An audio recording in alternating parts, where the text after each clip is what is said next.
አሰላሙ አለይኩም ወራህመቱላሂ ወበረካቱ። ውድና የተከበራችሁ የዜድ ፋሚሊ ቤተሰቦች ዛሬ ደግሞ እንደምታዩኝ ወፍጮ ላይ ነኝ። ይኸው ክክ እየከካሁላችሁ ነው እላችኋለሁ። ይሄኔ ውዶች የሽምብራ ክክ ማለት ነው።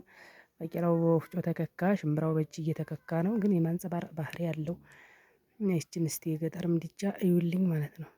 እስቲ ገጠር ገጠር ገጠር የናፈቃችሁ አያት ቶኒቱ መብራት አርግበት እንዴ!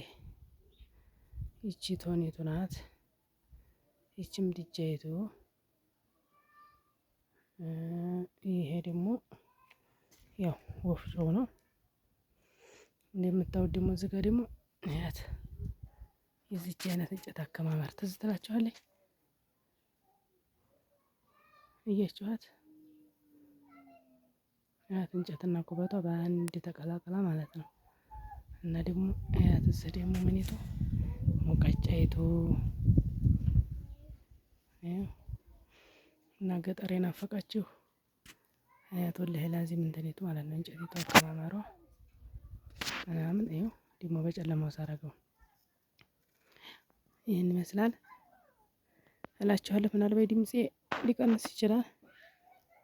እና አያት ሙቀጫይቱ አያት ይቺ ኩበትና እንጨት አከማመር የምታስታውሱ በሰኔ የምንከምራት። እዚህ ጋር ደግሞ ምድጃይቱ አያት። እዚህ ጋር ደግሞ አያት እንደምታዋት። እዚህ ጋር ደግሞ አያት ወፍጮይቱ እየከካሁኝ ነው እኔ እላችኋለሁ። በቃ ይሄን ይመስላል።